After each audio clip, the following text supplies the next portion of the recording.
In this video, I discuss road trips that we see on The Sopranos and their significance to the characters' past, present, and future. Four little ducks went out one day over the hills and far away.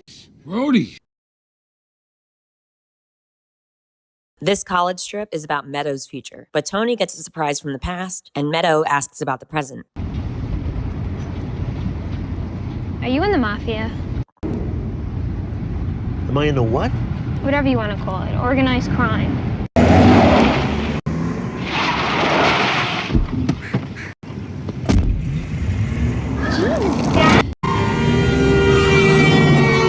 When Tony weaves in and out of traffic here, he's prioritizing his past over his present by actually putting Meadow in danger in order to catch up to his past. It's all right. Fucking maniac. What's going on? Just fooling around. We were just fooling around. Just fooling around!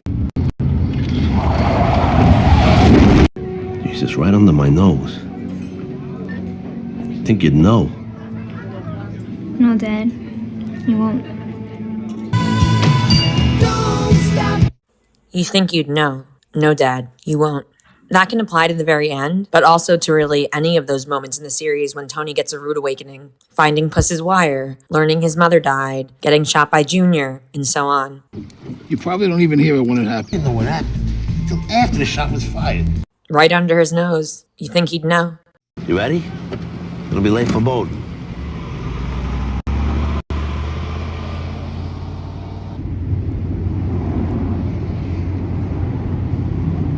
Miss Soprano, come on in. Shall we talk about your future? In this case, Tony took care of his past, but what about the future? There's two Tony Sopranos. You've never seen the other one. That's the one I want to show to you.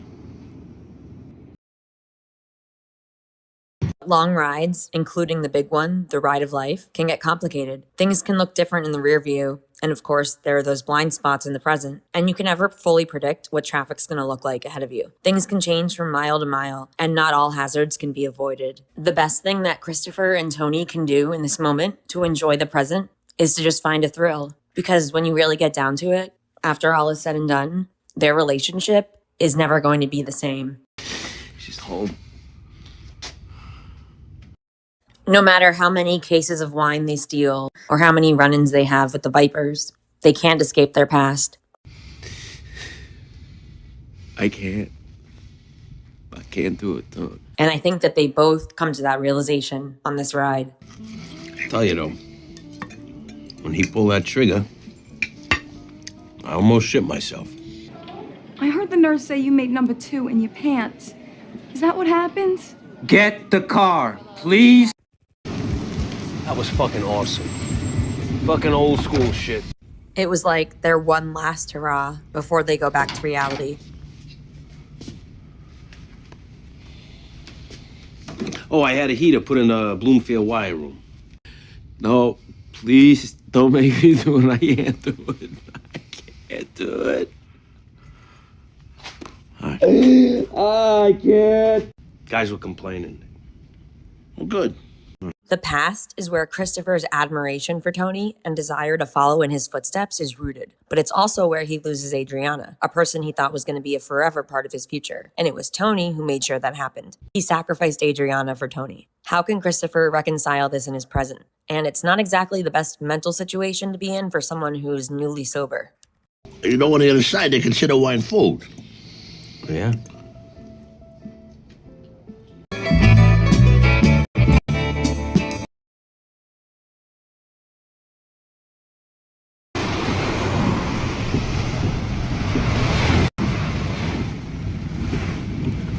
Let me ask you something.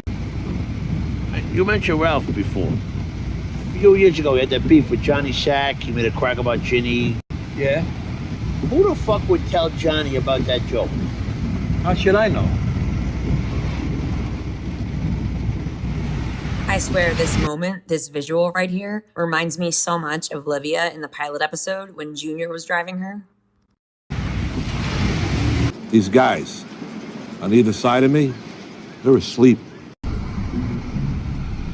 You remember that place, the dive with the fucking massage beds? It's in Culpeper, Virginia. The Haven Air. Oh, you want the old days? Let's go there. We'll get a room, fucking ice in the machine, bottle of scotch, order up a couple steaks. There was a motel on this spot, though, right? The Haven Air? I don't know.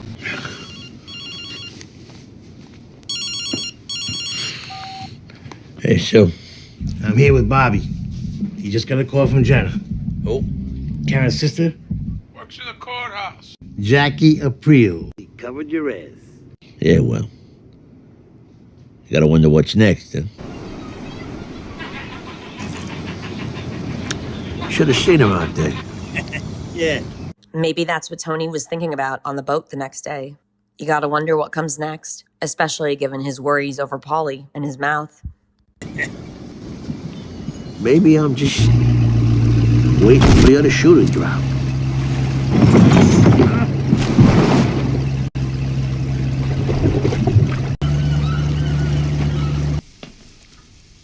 When my time comes, tell me. Will I stand up? All I know is Paulie got the area as a stand-up guy. Has he ever really been put to the test?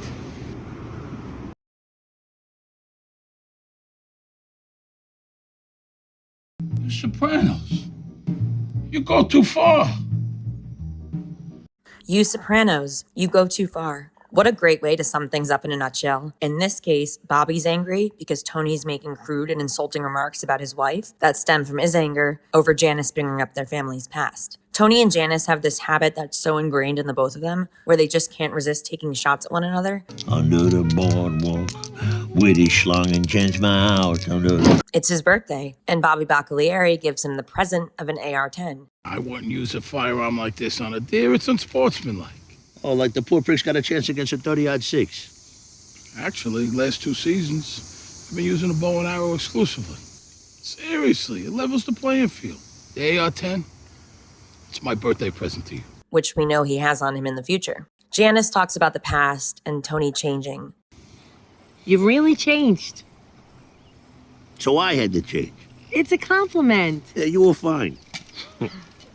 You're different They're different. since that stuff last year. And Carmela tells the horrible story about the little kid being face down in the pool. That reminds me of Livia telling horrible stories. I guess sometimes that's all you can think of to talk about when you don't have anything else to discuss in the present that doesn't involve your own drama. Pradeep, our pharmacist, was at a pool party. All the kids were playing in the water.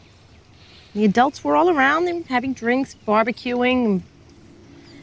Somehow, even with all these people around, this 3-year-old child managed to fall into the pool. Nobody even noticed till finally they found him floating face down in the water. Brain dead. The past, the story of Tony's father shooting the bullet through their mother's hairdo, which Tony's ashamed of. Oh my God. Holy shit. Fucking bullet went right through her beehive hairdo. I can't believe you never told me that story. Because it makes us look like a fucking dysfunctional family. The ducks. Ducks came back. 4 little ducks went out one day over the hills and far away. Mother duck. And when Tony and Bobby are driving here after the fight, it makes me think of Syl driving Adriana to the woods. You okay? Turn the air on. I'm good. Just I should have taken a leak before we left.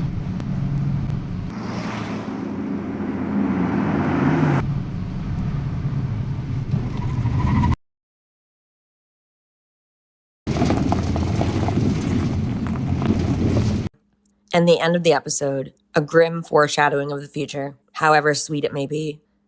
Sweeter than wine.